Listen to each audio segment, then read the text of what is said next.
Assalamualaikum warahmatullahi wabarakatuh. Apa kabar pemirsa? Semoga Anda senantiasa sehat dan selalu berada dalam lindungan Allah Azza wa Jalla.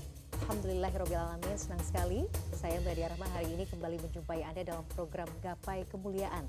Seperti biasa tidak sendiri, sudah hadir bersama saya di studio. Ada Ustadz Hilman Fauzi atau akrab disapa Ahilman. Assalamualaikum Ahilman, apa kabar? Waalaikumsalam warahmatullahi wabarakatuh. Alhamdulillah sehat walafiat. Masya Allah, senang sekali bisa hadir di studio untuk senantiasa setiap hari berbagi ilmu kepada pemirsa Gapai Kemuliaan. Amin. Ahilman, hari ini tema yang akan kita bahas terkait jangan ada ujub di antara kita. Dan bagi pemirsa yang juga memiliki pertanyaan, Anda bisa menyampaikan pertanyaan Anda melalui email yang tertera di layar kaca. Langsung, Ahilman, kalau kita bicara ujub ya, Iya. sebenarnya kan dalam Quran, dalam hadis kita tahu bahwa ya jangan bersikap ujub gitu. Sebagian mungkin mendefinisikan ujub ini dengan takabur. Tapi kalau kita breakdown secara terminologi, ujub itu artinya apa sih Ahilman? Iya, iya, Masya Allah. Kalau kita bicara kehidupan ya, kita itu kan diinginkan oleh Allah menjadi seorang hamba yang memiliki akhlak baik dalam hidup kan. Ya. Dan itu juga yang menjadi apa? Menjadi tujuan di antara kenapa Nabi SAW diutus ke muka bumi. Jawabannya adalah innama bu'istu liutammima makarimal akhlak. Sesungguhnya aku diutus, kata Nabi, untuk menyempurnakan akhlak. Maka wajar kalau kita mau melihat siapa orang yang paling sempurna imannya. Maka Nabi menjawab ahsanuhum khuluqa, yang paling baik akhlaknya. Nah, di antara akhlak ya yang harus kita hadirkan dalam hidup adalah rendah hati. Nah, berarti sebaliknya itu ada 3 yang sering kita dengar. Ada sombong, ada takabur, ada ujub. Ya kan? Oke. Apa bedanya? Kalau kita bicara sombong dulu, ya. Sombong itu artinya batolul haq wa gomtun nas. Menolak kebenaran dan membenci manusia. Menolak kebenaran, dan membenci manusia. Satu kali ada seorang sahabat yang menggunakan pakaian bagus. Ada yang menggunakan sepatu bagus, kendaraan bagus. Ditanya, apakah itu masuk kesombongan? Tidak. Itu bukan kesombongan. Kesombongan itu tadi menolak kebenaran, membenci manusia. Jadi pada akhirnya ada sifat merasa benar, merendahkan orang lain gitu kan. Sifat merasa padahal salah gitu. Nah, ini masuk. Ini seperti Firaun nggak sih? Firaun tuh kan, udah manusia kayaknya, yang paling sombong itu. Iya kan, orang yang mengaku Tuhan Mengaku gitu Tuhan ya. lagi. Jadi menolak kebenaran, membenci manusia atau merendahkan manusia. Nah, ada yang kedua namanya takabur. Takabur, beda ya. Takabur itu berarti apa? Membesarkan dirinya, mengecilkan orang lain. Jadi ya dia merasa besar aja, ya, merasa besar aja, dan kemudian karena dia merasa besar itulah ujungnya akan ada sifat-sifat bahwa orang lain di mata dia itu rendah semua gitu. Betul. Nah, ujub, nah itu lebih kepada membanggakan diri dengan apa yang ada dalam dirinya. Termasuk bisa jadi ujub itu membanggakan ibadahnya, membanggakan amal solehnya, membanggakan hartanya, membanggakan jabatannya, kedudukannya. Ujub, bangga, dan dia merasa bahwa itu yang dia dapatkan gara-gara usaha dia. Gara-gara dia sendiri, betul. Makanya nanti ketika dia punya sifat ujub, dia bangga dengan dirinya, kemudian dia juga pada akhirnya menjatuhkan orang lain. Maka nanti beda-beda tipis tuh, ya. Ada ria, ada ujub.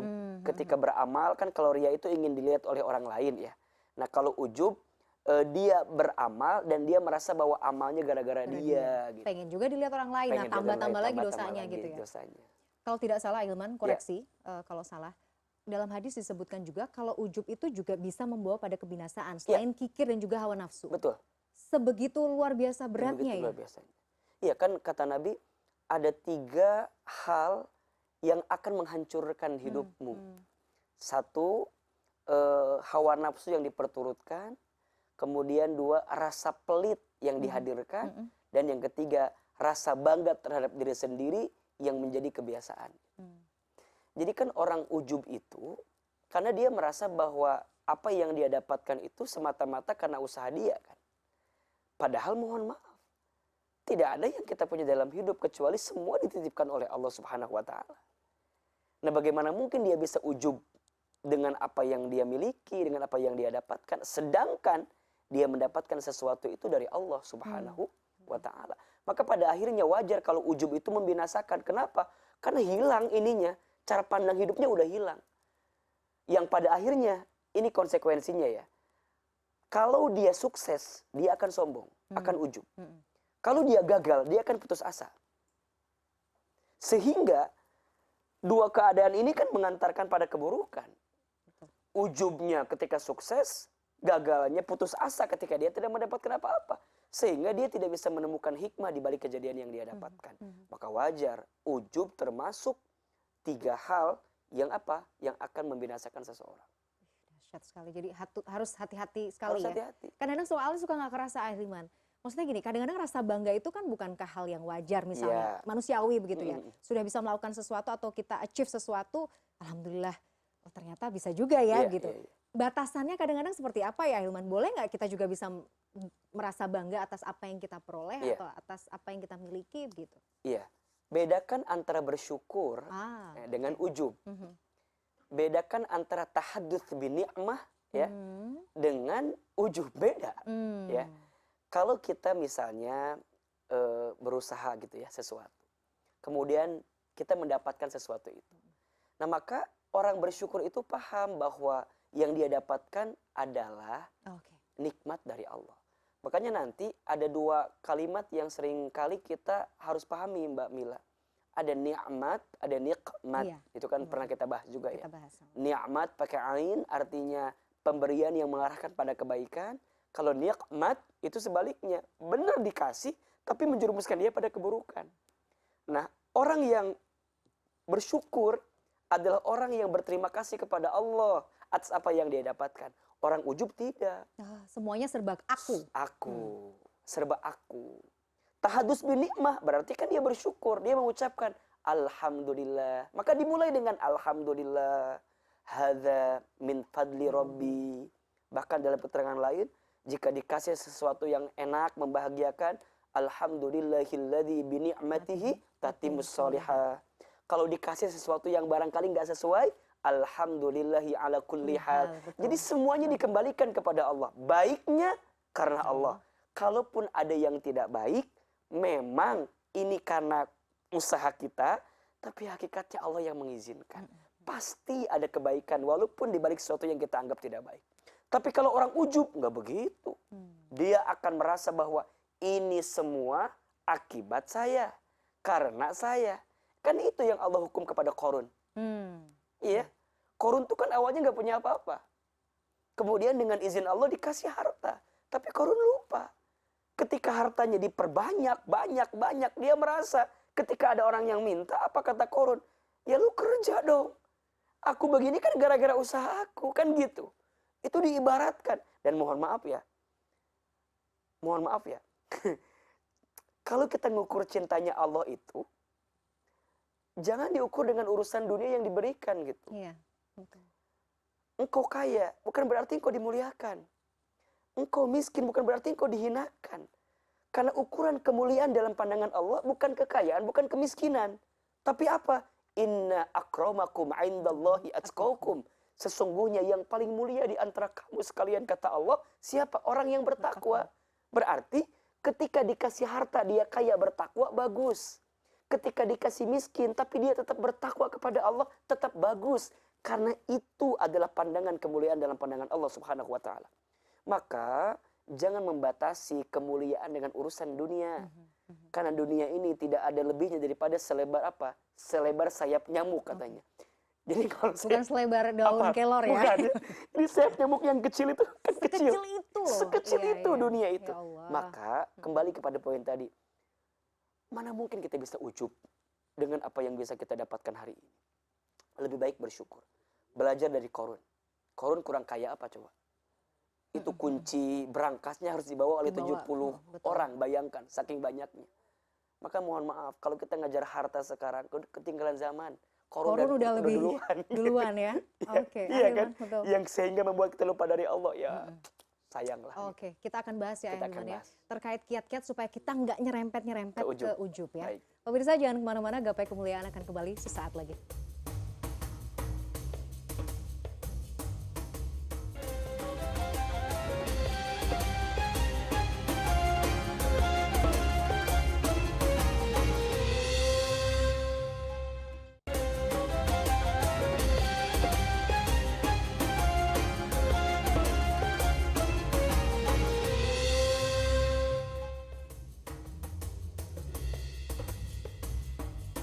Ya pemirsa, terima kasih Anda masih menyaksikan Gapai Kemuliaan dalam episode Jangan Ada Ujub di Antara Kita.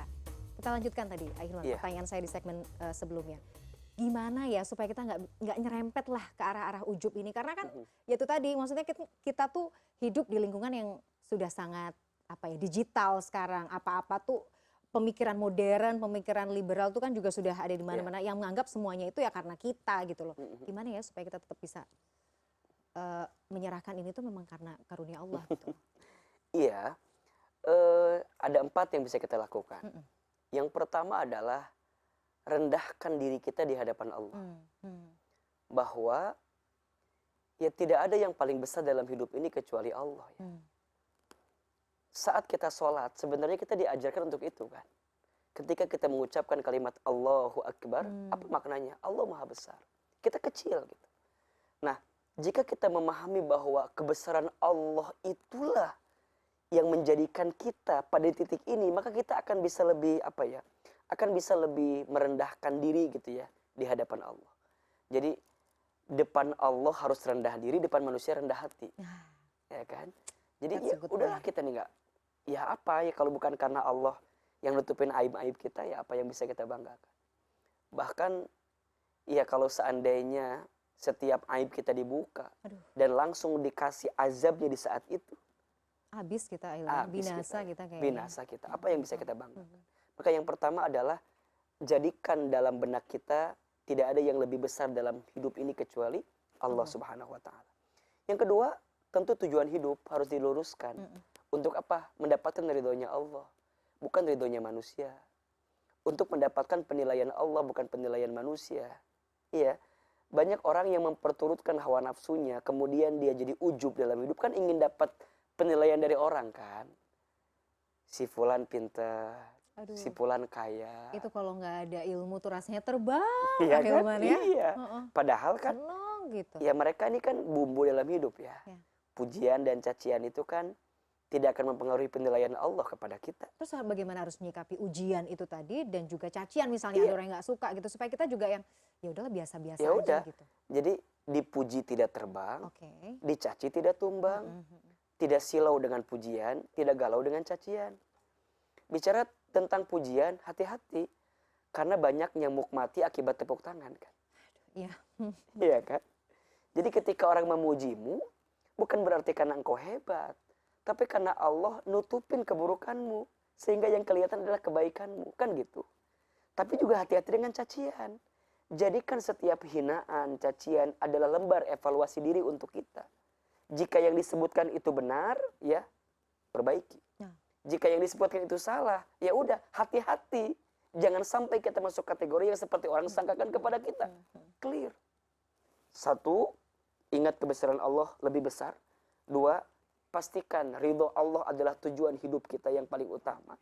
Yang ketiga, memang penyakitnya adalah jangan terlalu membandingkan hidup dengan orang lain. Ojo dibandingke. Kan ujub itu ada karena ingin bahwa kita tuh diakui kan. Ingin kita tuh diapresiasi, dihargai, eksis. Kita tuh ada loh, gitu kan.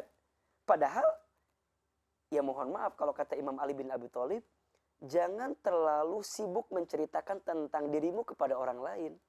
Karena yang mencintaimu tidak butuh itu. Dan yang membencimu tidak percaya dengan itu. Makin kita sibuk menceritakan tentang aku, tentang diri kita kepada orang, yang ada mohon maaf bukan enak tapi enak ya. Iya. Iya enggak? Betul. Coba Mbak Mila punya teman, pas ketemu tuh ngomongin dia terus. Udah saya coret jadi teman Ahilman. Oh nggak boleh ya. Karena saking eneknya nggak boleh. Aku mah gini loh, aku aduh gitunya. Betul. Kita yang denger aja kadang-kadang suka gemes gitunya. Apalagi orang yang selalu dengerin dia kayak begitu. Betul. Maka mohon maaf ya. Nah kenapa dia bisa gitu? Kan karena dia nggak mau direndahkan sama orang kan. Jadi udah daripada orang ngerendahin saya mendingan begitu. Nah baru yang keempat, ya ingatlah kalau dunia kan nggak lama sih. Sementara ya nggak. Pada akhirnya tempelan-tempelan dunia yang hari ini kita banggakan itu akan hilang. Nggak kita bawa ya. Nggak kita bawa. Kita ini terlahir dari air mani yang hina. Kenapa kemudian kita harus merasa mulia dan merasa bangga dengan yang hina itu? kita dilahirkan dari air mani yang hina dan kita pun akan kembali kepada tanah, di bawah tanah yang tak punya apa-apa. Maka rendah hatilah serendah-rendahnya sampai tidak lagi orang yang merendahkanmu. Jangan meninggikan engkau bukan langit. Engkau itu hidup di muka bumi. Baik. Rendah hati saja. Dan jangan Rendah ujub. hati. Dan jangan ujub. Dan jangan ujub. Nah, ini juga sudah ada pertanyaan juga yang datang dari netizen seperti biasa, Hilman. Kita simak sama-sama. Silakan. Assalamualaikum warahmatullahi wabarakatuh. Izin bertanya Pak Ustadz, seringkali kita membagikan kehidupan sehari-hari kita, khususnya pengalaman atau pencapaian kita yang telah kita capai gitu di media sosial sebagai bentuk personal branding. Apakah itu termasuk dalam ujub gitu Pak Ustadz? Karena sebenarnya mungkin dari beberapa kita itu ingin niatnya untuk memberikan motivasi kepada followers, tetapi apakah ada batasan-batasan juga agar kita membagikan kehidupan sehari-hari kita atau pencapaian kita agar tidak termasuk dalam ujub gitu Pak Ustadz? Mungkin seperti itu pertanyaannya saya. Terima kasih. Wassalamualaikum warahmatullahi wabarakatuh. Waalaikumsalam warahmatullahi wabarakatuh. Pertanyaan dari Mbak Aulia, gimana Hilman? Boleh nggak kita posting pencapaian kita di medsos seperti biasa? Boleh. Boleh ya, nggak apa-apa ya? Nggak apa-apa. Sebagai bentuk untuk mensyukuri nikmatnya boleh. Sebagai bentuk untuk berbagi kebahagiaan kepada orang lain boleh. Sebagai bentuk untuk motivasi bagi orang lain itu boleh. Tapi kalau bisa pada teknisnya sertakan kalimat Masya Allah, Tabarakallah. Satu, agar kita terjaga dari penyakit ain. Ain itu apa sih? Penyakit orang yang mungkin tidak senang dengan apa yang kita dapatkan. Maka kita bentengi dengan kalimat Masya Allah, Tabarakallah. Terus yang kedua, di situ kalimatnya lebih baik adalah kalimat doa. Misalnya, semoga teman-teman juga misalnya bisa mendapatkan apa yang aku dapatkan ya dengan izin Allah gitu kan bisa. Jadi bukan lebih ke show off apa yang kita dapatkan, tapi lebih ke show off Allah yang berikan karunia kepada saya. Ini tuh karena Allah karena ya, Allah. Karena karunia Allah. Makanya jangan menuntut agar orang mencintai kita, tapi tuntunlah agar orang mencintai zat yang memiliki kita, yaitu Allah. Iya kan? Termasuk Ahilman juga sama. Ketika saya berceramah, jangan membuat orang jadi suka ke saya, tapi harusnya membuat orang jadi makin cinta sama Allah. Masya Allah. Makin dekat sama Allah. Makanya saya teringat dengan satu hadis.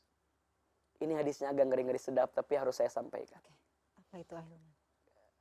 Maukah aku beritahukan kepada kamu, kata Nabi, 3 golongan yang akan pertama kali mencicipi api neraka. Nyicip pertama kali. Siapa kira-kira? Ujub ya. Yang pertama, kata Nabi, orang yang berilmu. Atau disebutkan juga di situ qari, orang yang pandai membaca Al-Quran. Kenapa? Bukankah dia baca Quran? Bukankah dia mengajar? Bukankah dia bagus, Ustadz? Iya. Satu kali orang berilmu ini akan ditanya oleh Allah ketika di hari kiamat. Ketika di dunia aku berikan ilmu kepada dirimu, apa yang kamu lakukan? Dia menjawab, aku mengajar, aku menyampaikan ilmu, aku baca Quran, banyak orang yang nangis karena mendengarkan apa yang aku baca. Agar orang lembut hatinya, makin dekat denganmu ya Allah. Apa kata Allah? Kadzabta, engkau bohong. Engkau itu dulu ngajar, dulu baca Quran, karena engkau ingin disebut sebagai orang berilmu. Dan semua orang sudah memanggilmu dulu orang berilmu. Maka balasannya, silakan engkau cicipi api neraka. Karena hatimu yang tidak bersih, kadzabta, engkau bohong. Betapa pentingnya ya hati. Ahilman. Tapi yang kedua, yang ketiga. Yang kedua, siapa kita Ustaz? Harus jeda dulu, Ahilman. Bagaimana biar penonton juga penasaran ya. Baik. Kita akan lanjutkan pada segmen berikutnya. Pemirsa jangan kemana-mana, Gapai Kemuliaan akan kembali setelah yang satu ini.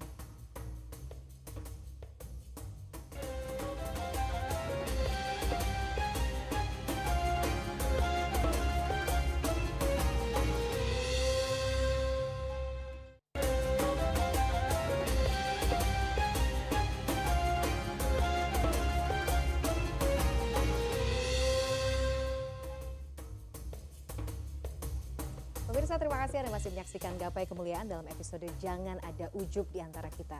Kita lanjutkan tadi ya, Hilman. Yang Ya. pertama yang akan mencicipi api neraka adalah golongan orang yang berilmu.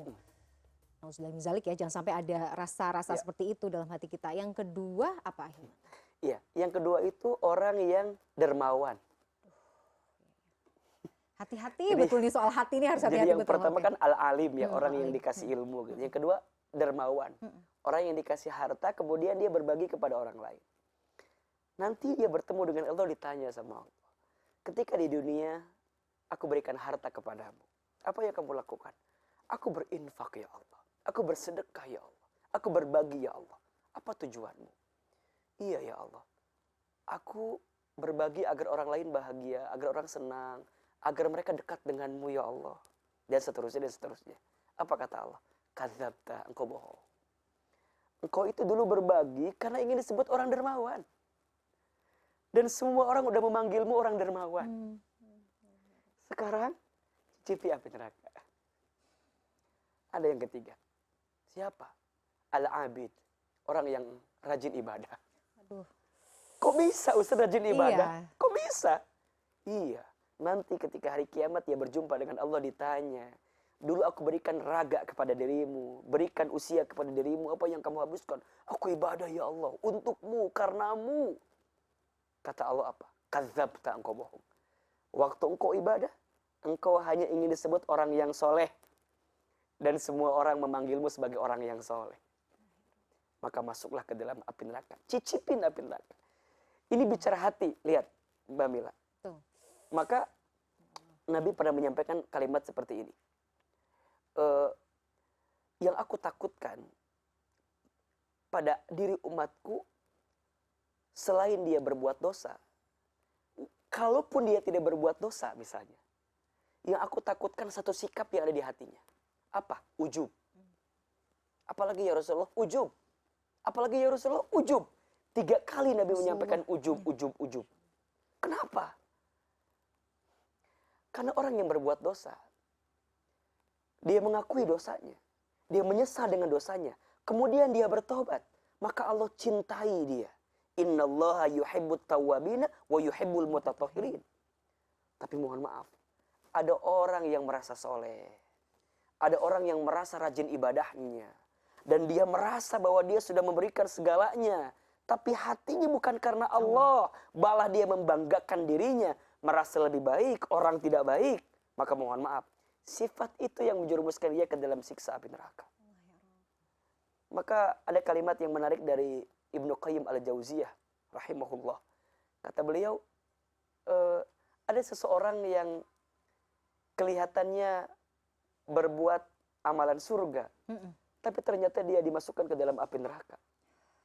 Ada orang yang kelihatannya berbuat perbuatan neraka, tapi ternyata Allah masukkan dia ke dalam surga. Kenapa? Kok bisa? Iya.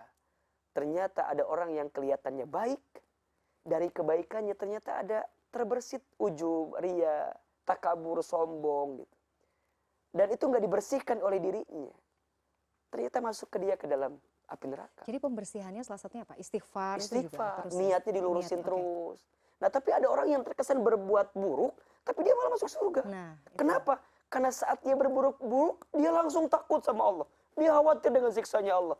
Dia ingin segera bertobat.